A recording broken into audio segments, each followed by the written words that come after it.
Hi everyone, today I'm going to be talking about narcissism and also answering the question, why did God create disorders, disease, natural disasters, hell? The short answer to that question is, well, he didn't, but we'll get to that in a second. First of all, the word narcissist gets thrown around a lot in today's culture. And before I talk about it, I want to just share that I'm building on a couple of concepts that I shared in previous videos that I posted. One of them is the image of God, which essentially refers to the balance or the harmony between love and truth. I highly encourage you to check out that short video. There's a lot of information packed in there. And then also a video that I posted called Healing from Trauma and Self-Medicating or Self-Harming, or essentially any issues that come about as a result of difficulty regulating emotions. Starting with that idea, people find themselves struggling with regulating emotions or negative coping mechanisms when they have a backlog of unprocessed negative experiences. And so it gets to the point where we're operating on only just a little bit of a bandwidth of what we normally would have available to us. And so we're stuck in our midbrain, or our fight or flight, our amygdala's part of our brain that's only thinking in terms of survival in the next 30 seconds, and that actually overrides our prefrontal cortex, which houses all of our rational, high-order cognitive thought. And so people present with their behaviors much differently in those times of having that piggy bank that's filled with negative deposits that haven't been processed and sorted through yet. So that's kind of starting on the love end of the spectrum as far as the image of God and the balance between love and truth. People who are presenting as narcissist or having, essentially meaning that they've trying to take unearned privilege or taking credit for things that they haven't really achieved. It's like they're wearing a mask and want to present themselves a certain way to the world, and can often present as very self-absorbed, selfish. And then also a lot of times what goes in hand with that is Machiavellianism, which essentially means manipulating people to get what you want or to see you a certain way. And so I think it comes from a place, again, starting on the love side of this explanation, of something in their past, either that they're not confronting about themselves or that's happened to them, and they're living in survival mode. And so now digging into like the truth side of things and taking accountability, a good phrase is hurt people, but also healed people help heal people. The more that we confront the dragons in our lives, the more we get the gold that waits on the other side. The more that we run from the difficult experiences that we've been through in the past, first of all, we're missing all of the lessons and gold that we can gain from sifting through those experiences. But also, the snakes don't go away. It's like we're just stuffing more snakes in our backpack that turn into dragons that consume us with fire down the road, often at very inopportune times.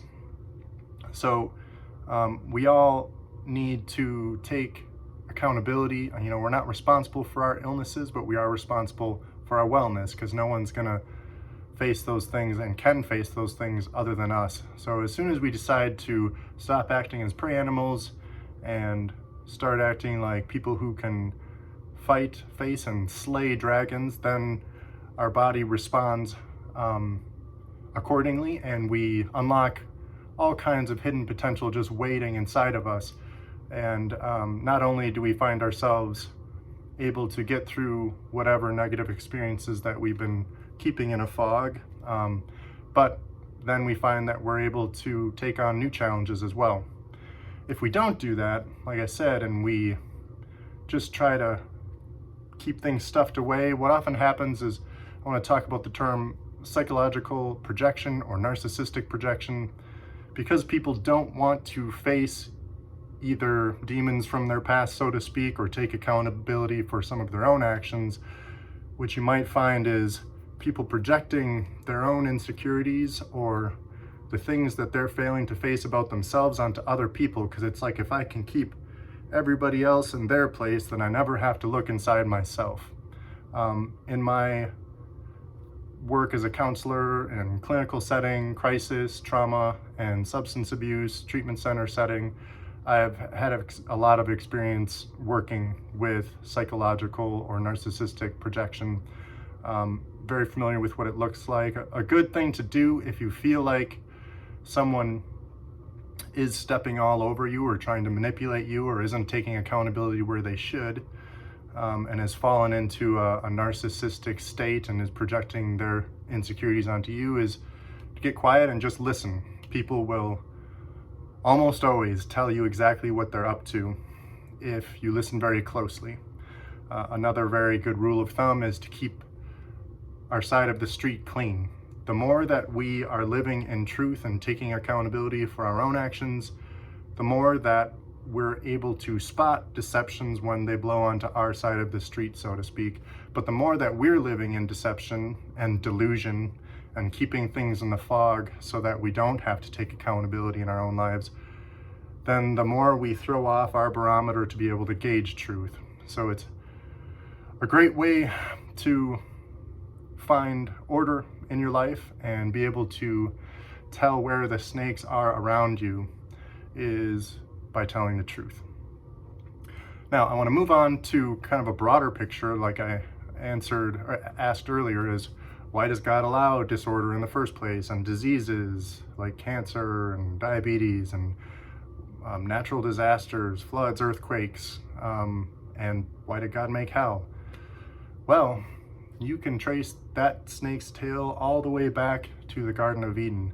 One idea that I also talk about in my Healing from Trauma and Negative Coping Mechanisms video is the idea that the effects of trauma chemically inside of us are generational.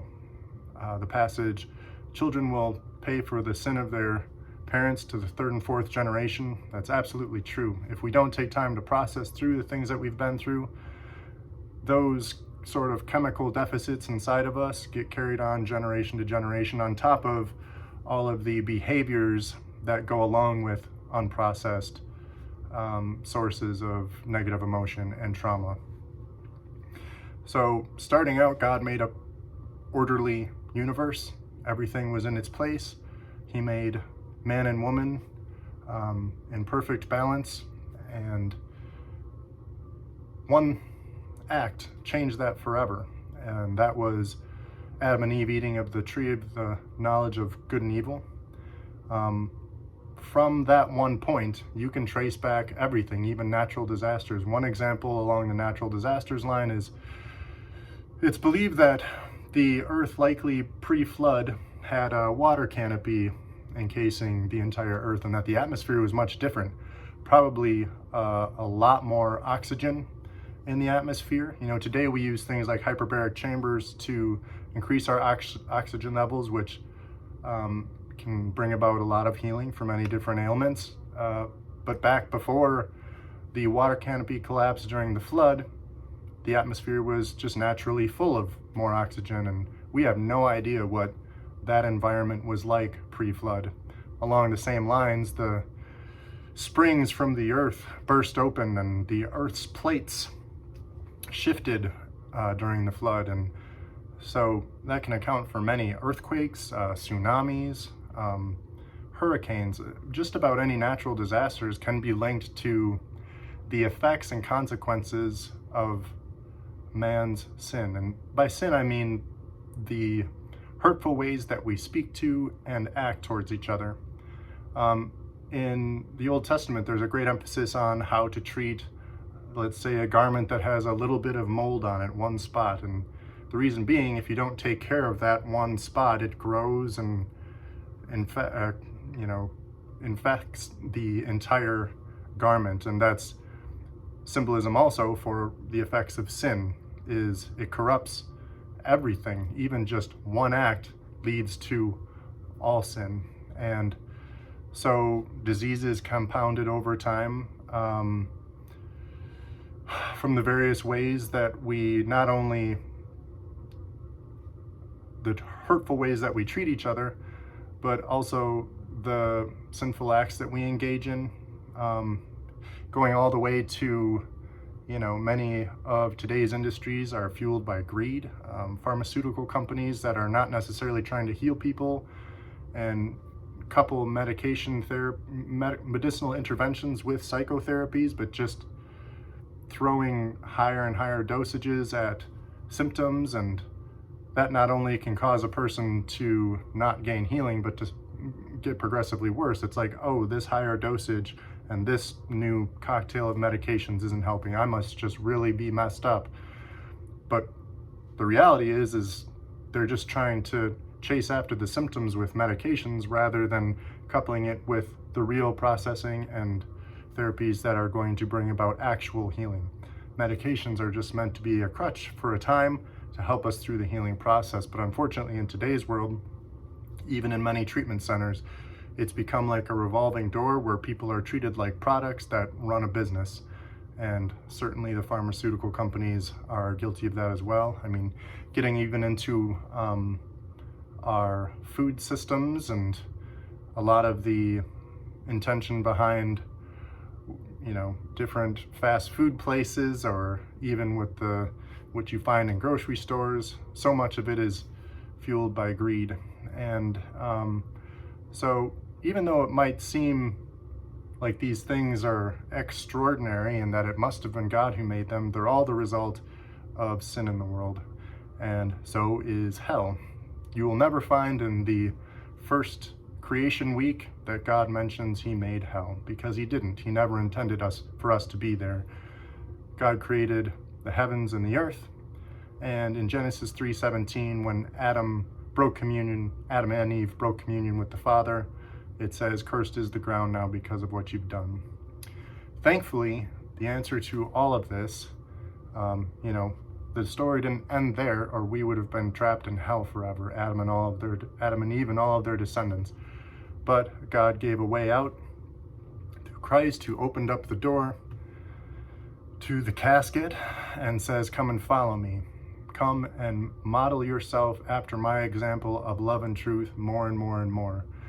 He is the first fruit of heaven. He makes all things new, not just some things. He makes all things new.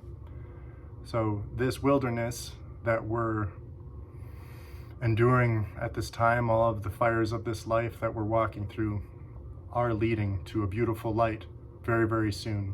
The promised land of heaven, where everything will be brought back to order as far as God's creation, and God will have perfected our free will by refining us through the fires of this life.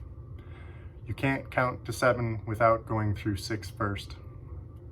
I am very thankful to be sharing this journey with all of you. I always love hearing any feedback you have to anything I share on this page. I hope that all of you are doing well. I continue to be working on my song Jubilee, which will be my final song for this page, which talks about this very idea that the year of Jubilee, or the day that we reach the promised land, is coming very soon. God be with you till we meet again, witnesses.